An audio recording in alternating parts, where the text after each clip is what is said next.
personality who needs no introduction. And he an experienced public relations specialist with strong leadership skills, founder of Leadership Hive and many more. Sir Malik Usama Shakir. Now, without taking much of your time, I will respectfully invite Sir Malik Usama Shafi to deliver his keynote lecture on the art of effective communication. Sir, the stage is yours. हम जब communication के बारे में बात करते हैं हमारे जहन में आता है कि दो लोग आपस में बात कर रहे हैं या एक बंदा खड़े होकर तकरीर कर रहा है या एक बंदा कुछ बोल रहा है, ये कम्युनिकेशन। लेकिन कम्युनिकेशन एक ऐसा ब्रिज है जो दो लोगों के जज्बात को या दो लोगों के एक्सप्रेशंस को समझाने के लिए यूज होता है। यानी कि इसकी जो पहली चीज है वो है सुनना।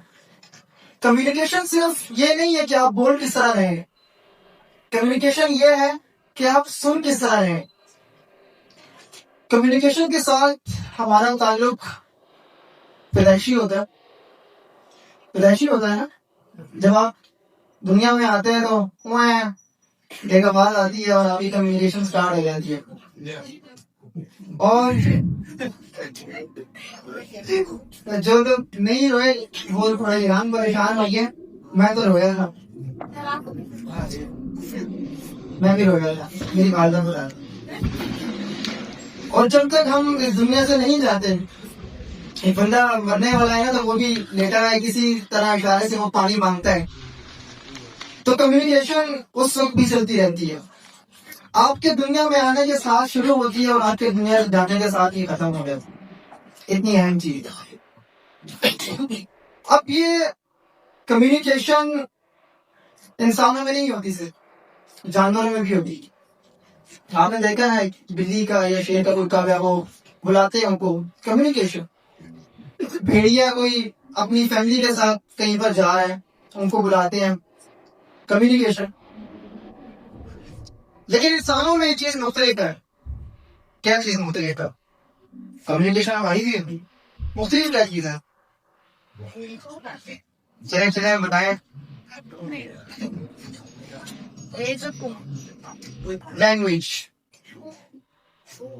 Language verbal non verbal. Verbal में तो हम जो बोल रहे हैं या हम जो लिख रहे हैं, नॉन वर्बल पे हम बात करें, क्योंकि अक्सर हमें लगता है कि जो वर्बल है ये बहुत ज्यादा जरूरी है, लेकिन नॉन वर्बल ज्यादा जरूरी है। हमारी ये पूरी बॉडी है ना, अगर हम इससे कम्युनिकेशन करते हैं तो जो हमारी जबान है सिर्फ 7% कम्युनिकेट करती है। कितना परसेंट? सिर्फ 7% कम्युनिकेट करती है। उसके बाद हमारे एक्सप्रेशंस, हमारे सबसे बड़ी चीज हमारी मुस्कुराहट, हमारी आंखों का हमारी मुस्कुराहट के साथ बड़ी कोलैबोरेशन हमारी कम्युनिकेशन को बड़ा सपोर्ट करती है। उसके बाद हमारी बॉडी लैंग्वेज के हम चल किस तरह रहे हैं, हमारे हाथ किस तरह चल रहे हैं, गेस्चर्स क्या है हमारे। तो अब ये जो आंखें हैं, आपने देखा होगा कि कोई बंदा गुस्से में होता है तो बेशक वो इस तरह करके मुस्कुरा रहा हो, आंखें उसकी बता देती है कि वो गुस्से में। तो आपकी आंखें कौन से बता देंगी कि आप किस तरह के अंदर से क्या सोच रहे हैं, आपका माइंड में चल रहा है। आप देख रहे होंगे आजकल तो वैसे भी नाके बहुत ज्यादा लगे हैं। जगह जगह में पुलिस रोकती है तो वो पहले आपका फेस देखते हैं। कोई इंटेलिजेंस वाले की वो पहले आपके फेस एक्सप्रेशन देखते हैं, आपकी आंखों में देखते हैं पहले कि किस तरह। उसको तो नहीं पता आपने क्या बोला है, उसको तो नहीं पता कि आपने अभी किस तरह गेस्चर्स अपने शो करने आया उसमें। लेकिन आपकी आंखें और आपकी जो स्माइल है ये बताती है कि ये किस तरह करूँ। तो आज से एक प्रैक्टिस आपने जरूर करनी है अगर आप अच्छी कम्युनिकेशन करना चाहते हैं, कि आज से एक हल्की सी मुस्कुराहट, आप वो भी तस्वीर देख रहे हैं, ये अच्छी चीज की है, इस पर खिलाएंगी तो वो मैंने छुपाई हुई आंखों में दबता थोड़ा सा। तो आपने एक हल्की सी मुस्कुराहट हर वक्त चेहरे पे रखनी है। कभी भी अपना वीक पॉइंट जो है ना वो आप किसी को बताना लगना है, आपकी आंखों से पता चल जाता है। आप अपनी मुस्कुराहट चेहरे पर रखें और आंखों का और आपके जो मुस्कुराहट का जो एक पॉजिटिव कॉम्बिनेशन है उसको हमेशा कायम रखें। अब आंखों के बाद आ जाती है हमारी जो बॉडी लैंग्वेज है। बॉडी लैंग्वेज को जरूरी है कि मैं इस तरह हाथ हिलाता रहूं, इधर से इसको लाके हाथ, इधर से इसको मेरा हाथ लाके, ऐसा नहीं। बॉडी लैंग्वेज बहुत मैटर करती है। मैं बोलूं मैंने जीना है, मैंने जीना है, बहुत फर्क हो जाता है। आप कौन सा वाला जीना चाहते हैं, किस वाले जीने की ज्यादा वैल्यू होगी? मैंने जीना है, इस जीने की ज्यादा वैल्यू होगी ना। तो कॉन्फिडेंस हमेशा अपना हाई रखें। आपका जो कॉन्फिडेंस है हमेशा वो आपकी स्ट्रेंथ बनता है, चाहे आप कम्युनिकेट कर रहे हैं, चाहे आप बिजनेस कर रहे हैं, किसी भी फील्ड में है, आपका जो कॉन्फिडेंस है वो सबसे ज्यादा हाई होना चाहिए। खुद पर एतमाद। मुझे याद है मैं जब मदरसे में था, मैंने जिंदगी के करीबन 8 साल मदारिस में गुजारे हैं, तो ये बात है 2006-7 की। तो वो नाम बात में बताऊंगा, वो नया नया ना एक कमर्शियल आया था टीवी पर, कहते थे 10 रुपए का डब्बा है आप ले बड़ा। तो मैंने अम्मी को बोला, अम्मी आप मेट्रो से ये नहीं है, मैं डेली ले जाया करूंगा। कमजोर सा था बहुत ज्यादा, अभी 30 ज्यादा कमजोर था। तो मैं डेली एक डब्बा लेके चले जाऊँ ब्रेक को हमारी मदरसा में, तो मैं बच्चों को उठा उठा कर फेंक रहा हूँ। मैं तो दूध पिया भाई, दूध पी रहा हूँ, बच्चे बेटा सामने दूध पी कर आए यार। बड़ा एक दहशत फैल गई मेरी। 2018 में जाकर निशान हुआ कि वो एक टी वाइटर था और चाय में रंग देने के लिए इस्तेमाल होता था। लेकिन मेरा कॉन्फिडेंस था कि मैं उसको पी रहा हूँ तो मेरे अंदर बड़ी जान आ रही है, तो उस कॉन्फिडेंस से मेरे अंदर इतनी एनर्जी आ रही थी। तो ये जो आपका कॉन्फिडेंस होता है आपकी बॉडी लैंग्वेज में बड़ा एक रोल प्ले करता है। चाहे आपकी बात जितनी मर्जी पूर्ण, आपके अल्फाज जितने मर्जी पूर्ण सुन, आपकी सॉरी बॉडी लैंग्वेज अच्छी नहीं है, आप झुके हुए हैं, आप सुद्धा मुंह लेकर बैठे हैं, तो आप जितनी मर्जी बड़ी तहकीक की बात कर लें, आपकी वो अल्फाज बिल्कुल बेमानी। इसलिए आपकी जबान को कम्युनिकेशन में सिर्फ 7% का रोल किया जाता है। उसके बाद एक अहम चीज हम समझते हैं कि जो कम्युनिकेशन है वो एक टैलेंट है। ये टैलेंट नहीं है। टैलेंट तो वो चीज होती है जो कि आपके अंदर बचपन से ही है, या आपको कोई मुर्शिद या कोई मेंटोर या फिर आपको कोई दोस्त ऐसा मिल गया कि आपने कहा कि यार मैंने इसी तरह बोलना है। कम्युनिकेशन एक स्किल है। जब भी आप गूगल पे स्किल का वर्ड यूज करते हैं, स्किल आप देखेंगे तो ये एक ऐसी चीज होती है जो एक्वायर्ड चीज है, जिसको आप हासिल कर सकें, जिससे आप मेहनत करके हासिल कर सकें। आज मैं यहाँ पर आपके सामने खड़ा हूँ, वो एक टाइम था, मैंने शायद अपने कॉलेज टाइम तक, शायद मैं फर्स्ट सेकेंड ईयर में होगा, मैंने पहली बार जाकर जो है ना वो अपनी क्लास में, अकेडमी क्लास में उसमें सेशन दिया था, वो भी कांपते हुए। उससे पहले मैं पढ़ाता था, तो मुझे याद है कि अपनी छोटी उम्र में मेरे पास तो ये स्किल था ही, मैं तो बोल नहीं सकता था। मुझे याद है कि शायद मैं 3 क्लास में था, तो हमारे एक टैबलो था, ये नन्हे मुंडे तारे, तो उसमें हमारे ऊपर चमक चमक लगाकर व्हाइट कपड़े पहना के हमें इस तरह खड़ा कर दिया था। वो मेरा सुंदर होता, मैं कोने में इस तरह करके खड़ा होता था उनके। उसके बाद उससे अगले साल एक पोयम थी, अल्लाह इज द वन, अल्लाह वाला की क्रिएशंस के बारे में बात हो रही थी। तो उसमें मुझे मकड़ी बनाया था, मकड़ी का मास्क बना दिया था मुझे, और वो ब्राउन करके कपड़े बना दिए, पूरे हाथ मेरे अंदर थे, और वो लकड़ियां लगाकर ना मकड़ी के जिस तरह होते हैं वो। तो स्टेज की उस साइड से पीछे में रुके ऊपर चढ़ाया, इधर से रुके नीचे उतार दिए। ये मेरा जो टोटल जो एक रोल था ना स्टेज अवेयरनेस का, वो यही था। उसके बाद ही टाइम आता है, नाउ अल्हम्दुलिल्लाह I have more than 3 lakh students around the globe, different universities, colleges में, स्कूल्स में मैंने सेशंस दिए। ये एक प्रोसेस का टाइम था मेरा। इस चीज में सबसे बड़ा जो साल दिया, आज से 11 साल पहले मैंने जब पढ़ाना शुरू किया, मेरा एक पहला स्टूडेंट था, हमजा नाम था उसका, 7वीं क्लास का स्टूडेंट था। तो मैंने कहा कि यार पढ़ाते हैं, पढ़ाने का थोड़ा शौक हो गया, मैंने चलो मैंने होम ट्यूशन पढ़ानी शुरू कर दी। कि वाले साहब को मैंने बोला कि सर आप ऐसा करें ना कि मुझे एक छोटा सा व्हाइट बोर्ड आप इधर लगा दे हमजा के रूम में। उन्होंने मुझे वहां पर व्हाइट बोर्ड लगा दिया, और बिलीव में उस व्हाइट बोर्ड पे प्रैक्टिस करके मैंने इतना कुछ गेन कर लिया एक बच्चे को पढ़ाकर।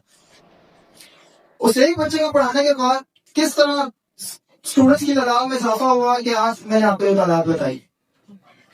यह है अब ये काम एक दिन में कोई नहीं हुआ, इसके लिए सालों लगे। मैंने आपको बताया कि 11 साल पहले मेरा पहला स्टूडेंट था, आज 11 साल के बाद मैं 30 साल का I'm 30 year old। हैरान नहीं हुआ बिल्कुल।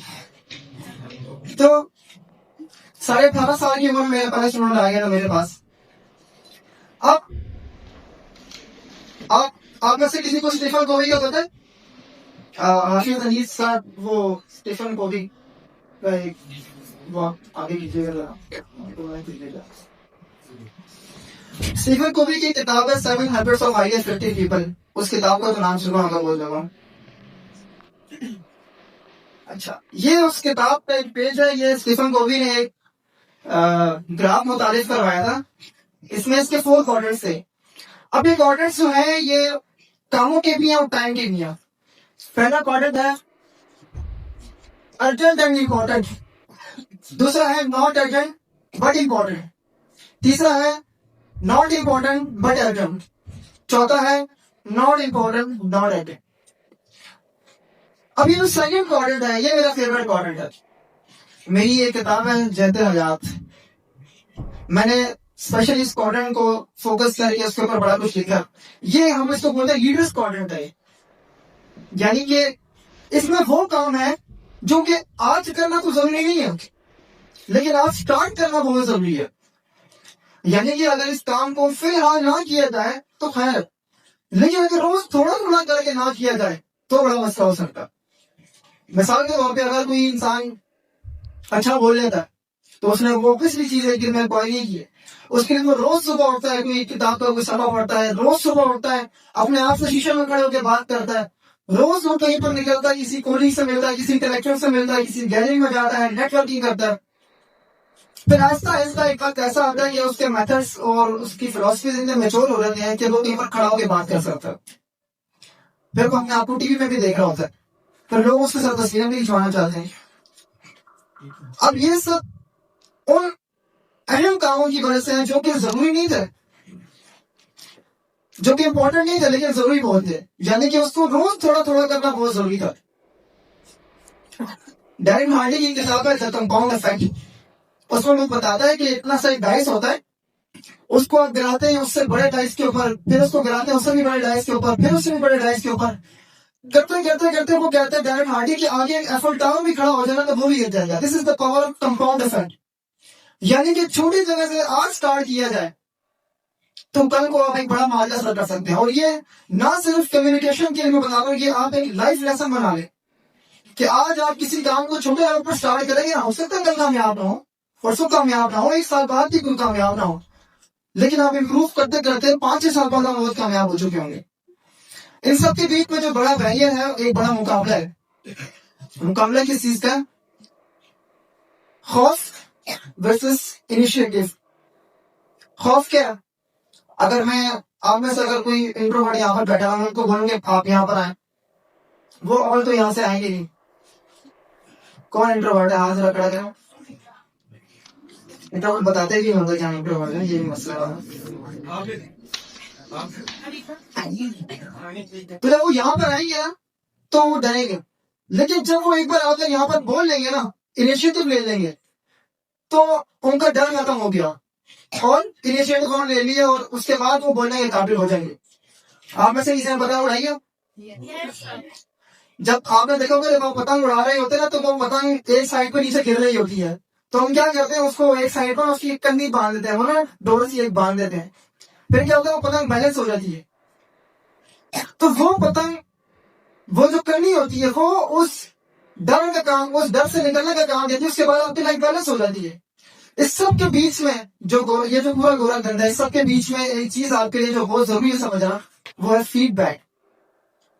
मुझे भी बोले सामा आप एक ही बात 2-2 बार बोलते हैं, वो जा भाई कम कर। मैं कहता था 2 बार, तुम्हें ज्यादा पता है मुझे ज्यादा पता है। हमें कोचिंग में मैं क्योंकि लाइफ कोचिंग करता हूँ तो मुझे चीज बड़ी देखने को मिलती है। मैं बोलूँ किसी को भी आपके अंदर बर्दाश्त बिल्कुल भी नहीं है, नहीं जी बर्दाश्त होता है, वो बर्दाश्त लेके जेब में डाला होता है, बर्दाश्त होता है। हम किसी को बोले कि भाई आपके अंदर फ्लेक्सिबिलिटी नहीं है, नहीं फ्लेक्सिबिलिटी बहुत है, मैं बहुत सारी जिंदगी फ्लेक्सिबिलिटी में गुजारी। तो याद रखें कि फीडबैक लेना बहुत जरूरी होता है। और यहाँ पर फीडबैक से मेरी मुराद है अपनी गलती से सीखना। और यहाँ पर भी एक बड़ी डीप बात है, सबसे पहले अपनी गलती को एक्सेप्ट करो। सबसे बड़ा मसला ये होता है कि फीडबैक लेते हुए हम फीडबैक अमूमन लेते ही इसलिए नहीं है कि यार गलती आ रही है सामने, बेइज्जती हो रही। याद रखिए ये बेइज्जती शरीफ करवाना बड़ा जरूरी होता है। ये ना थोड़ी सी इंसल्ट शरीफ है ना, ये ग्रो करने के लिए बड़ी जरूरी होती है। आप में से बहुत लोग इस बात के डर से इनिशिएटिव नहीं लेते होंगे कि यार बेइज्जती हो रही, यार स्टेज पर आके बोलूंगा कुछ भूल जाऊंगा बेइज्जती हो गई, कोई बात सुई लगे और चुभन ना हो, ऐसा तो पॉसिबल ही नहीं है ना। लेकिन ये जो सुई लगती है और चुभन होती है ना, ये आपके लाइफ में आपको ग्रो करने में इतनी ज्यादा मदद करती है कि कल को आप इसी सुई को दवाई देते हैं और ये सुई भी उसी कन्नी का काम करती है जो कि हमने पतंग के साथ बांधी है। तो आपने ये कोशिश करनी है कि आपने फीडबैक को एक्सेप्ट करना है। जब भी आप कहीं पर कम्युनिकेशन कर रहे हैं, किसी के साथ बात कर रहे हैं, इनको बंदों से शुरू करें। तो हमने 2 बातें तो सीखी, कौन सी? पहली चीज है कि आज से मुस्कुराना सीखना सबने, ठीक है, हल्की सी मुस्कुराहट रखें अपने चेहरे पे। दूसरी, कोशिश करें थोड़ा बहुत खर्चा आप खुद करें कि एक छोटा सा व्हाइट बोर्ड लेके अपने पास रखें। कितना का मिल जाता है? मेरे ख्याल में 1500-2000 का छोटा वाला व्हाइट बोर्ड आ रहा है, बल्कि अच्छा खासा बड़ा आ रहा है इसमें। आप एक व्हाइट बोर्ड लेके अपने पास रखें। आप तो वो दीवार पर चिपकाने वाले आ गए, एक मार्कर ले अपने पास रखें। आप खुद की क्लास लें, अपने क्लास वालों को ऑनलाइन क्लास है व्हाइट बोर्ड पे। लास्ट पॉइंट जो मैं आपको इसमें बताऊंगा, कम्युनिकेशन में जो चीज बहुत ज्यादा जरूरी है, आप कम्युनिकेशन क्यों करते हैं, क्यों जरूरत पड़ जाती है कम्युनिकेशन की, ये चीज पता होना बहुत जरूरी होती है आपको। हम 2 एग्जांपल्स लेते हैं यहाँ पर। एक हमारे पास पर्सन ए है, एक है पर्सन बी। पर्सन ए ने बड़ी कोशिश की, कम्युनिकेशन अच्छी नहीं कर पाए, बड़े मसाइल थे, पर्सन बी ने करी। ऐसी क्या वजह है कि दोनों ने कम्युनिकेशन को सीखना स्टार्ट किया लेकिन एक ने करी और एक ने नहीं। तो जब इस चीज के ऊपर रिसर्च करना शुरू की साइंसदानों ने, तो एक मेरे बड़े फेवरेट रिसर्चर है, साइमन स्मिथ नाम है उनका, इसने अगर सुना हो, बहुत अच्छे राइटर भी है, शायद हल्के में बड़ी किताबें लिखी है। उन्होंने जब ये सर्च शुरू की कि यार एक बंदा कामयाब हो रहा है दूसरा बंदा नहीं होता, तो क्या रीजन है कि दूसरा बंदा नहीं होता। उन्होंने बड़ी तहकीक की और फिर उन्होंने एक नतीजा निकाला इसके ऊपर। इसके ऊपर उन्होंने किताब भी लिखी, उस किताब का मैं आखिर में बताऊंगा। उन्होंने इसके ऊपर एक मिसाल दी। आप में से किसको लैंगली का पता है? लैंगली नहीं पता होगा, बिल्कुल नहीं। राइट ब्रदर्स का किसको पता है? राइट ब्रदर्स जो बातें कर रहे हैं वो भी बताते हैं। राइट ब्रदर्स का किसी को पता है? बिल्कुल, राइट ब्रदर्स ये वाला जहाज बनाए। अब उसने 2 पर्सनैलिटीज को कंपेयर किया, एक था लैंगली, एक थे राइट ब्रदर्स। अब लैंगली कौन था? लैंगली था इंतहाई अमीर तवीर इंसान, हमारे तो उसको प्रॉपर फंड दे रहे हैं, लेबोरेटरी बनाकर दी है, लाइब्रेरीज है, दुनिया के टॉप रिसर्चर्स उसके पास है, फंड्स भी है, तमाम वसाइल है। और उसको ये है कि यार मैंने इनको जहाज बनाकर दे रहे हैं कि हम तो जहाज बनाकर देना, बड़ा खर्चा कर रहे हैं। दूसरी तरफ साइकिल मैकेनिक 2 भाई राइट ब्रदर्स। क्या होता है कि ये जहाज नहीं बना पाता, राइट ब्रदर्स का ये जहाज उड़ता है और ये 8 सेकंड के बाद ये जहाज लैंड कर गया। अब इन 8 सेकंड की लैंडिंग, अब ये वो वक्त तो नहीं था कि यूट्यूब पर टिकटॉकर्स पहले वीडियो बनाकर अपलोड करता है। ये 3 दिन के बाद जाकर, ये 2.5-3 दिन के बाद जाकर ये इवेंट रजिस्टर होता है कि भाई इंसान उड़ गया। अब ये राइट ब्रदर्स कौन थे? साइकिल मैकेनिक, कोई सपोर्ट नहीं बन गया। ताने मेरे सुनने को मिलते थे कि यार तुम लोग किधर अपना कमाओ, तुम लोग किधर, तुम लोग साइकिल मैकेनिक छोड़ के इंसान को उड़ाने में लगे हो, ये पॉसिबल ही नहीं है। लेकिन इनके 8 सेकंड में पूरी इंडस्ट्री खड़ी कर दी। कौन सी? एविएशन की इंडस्ट्री खड़ी कर दी। हम 1 घंटा 30 मिनट में कराची से लाहौर पहुंच जाते हैं, वरना उससे बनेंगे कितने टाइम में पहुंचते रहे। इनको कहते हैं खपत बस इंसान को उड़ाना है, इंसान ये नहीं दिखा हमने इंसान को उड़ाकर किसी और को देना। अब इन दोनों को जो कंपेयरिंग है, दोनों की थिंकिंग को पता चला कि जो लैंगली था उसको तो ये पता ही नहीं था कि मैं क्यों बना रहा, उसको बस ये पता था कि मैं इस बंदे के लिए बना रहा। लेकिन जो राइट ब्रदर्स थे, इनके पास ना वसाइल है, ना लाइब्रेरी, ना लेबोरेटरी, लेकिन वो इंसान को उड़ाने में कामयाब क्यों हो गए?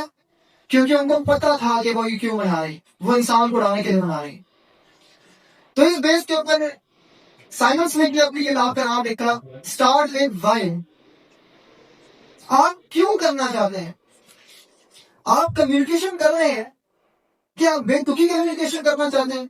क्या वैसे बैठे बैठे होगा कुछ लोग वैसे घूंगे हमारे ज्यादा दिन बैठे हैं, कोई एंटरटेनमेंट नहीं है, हाँ सुना कैसा है? कुछ लोगों की आदत होती है, वो उनको यही कपड़े बहुत ही कम्युनिकेशन बहुत बेसिकली रहता है। तो उन्होंने कहा कि अगर आपका हाउ स्ट्रॉन्ग होगा ना, आपका वाई जो स्ट्रॉन्ग होगा अगर, तो आपको हाउ किस तरह होगा आपको पहले नहीं चलेगा, आपका हाउ हो जाएगा। तो लैंगली के पास कहता या तो वाई था ही नहीं, या तो कौन कमजोर था, इसलिए उसका हाउ भी समझ ही नहीं है। अब तो राइट ब्रदर्स है, उनको ये था कि भाई वसाइल वगैरह कुछ नहीं था, लेकिन उनको पता था कि वो वाई क्यों कर रहे हैं ये, और इसीलिए वो इन वसाइल के बगैर ही कामयाब होगा।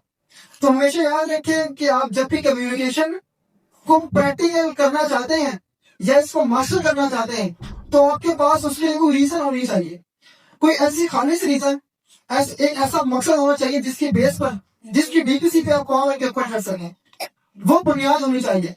तो हमेशा एक मकसद रखिए जिसकी बेस पर आप कम्युनिकेशन करना चाहें, तो दो बात दो नहीं है कि आप में से हर बंदा इस स्किल का मास्टर होगा, और ये स्किल जरूरी आप में से कहीं सीईओ बनना चाहते हैं, शायद कोई ब्यूरोक्रेट बनना चाहते हैं, कोई प्रोफेसर बनना चाहते हैं, हर फील्ड में कम्युनिकेशन की जरूरत है। और कम्युनिकेशन के लिए जो मैंने आपको बेसिक चीजें बताई हैं, कम से कम ये चीजें होना आपके अंदर बहुत ज्यादा जरूरी है। तो अब 3 चीजें हमने सीख ली। नंबर 1, स्माइल चैनल पर होनी चाहिए। कौन सी जो सबकी तस्वीर में थी स्माइल, कम से कम उतनी होनी चाहिए। नंबर 2, आपने छोटा मोटा खर्चा कुछ करना है, छोटा मोटा काम, और ये जो छोटा मोटा इनिशिएटिव है, ये इतनी क्लास की क्लास लेगी, 2 बंदों की क्लास लेगी, बाइक कोड लगा दी है। नंबर 3, आपने वाई फाइंड करना है अपना। क्या फाइंड करना है? जब आप अपना वाई फाइंड कर लेंगे तो सिर्फ ये कम्युनिकेशन के लिए नहीं है, ये आपकी जिंदगी के लिए है। कि जब आपका वाई स्ट्रांग हो जाएगा, चाहे आपको अपना वाई क्लियर करने में 6 महीने लग जाए, 6 साल लग जाए, अपने भाई को सोचिए, उस पर काम कर। जब आपका वाई स्ट्रांग हो जाएगा तो इंशाल्लाह बहुत दिन दूर नहीं है जब आपको हाउ का पता ही नहीं चलेगा। इसके साथ ही मैं इस सेशन में खत्म करता हूँ। आई होप कि इस सेशन में हमने मुख्तसर सा सेशन था, लेकिन इसमें हमने जो चीजें सीखी हैं वो आप ज़हन नशीन रखेंगे।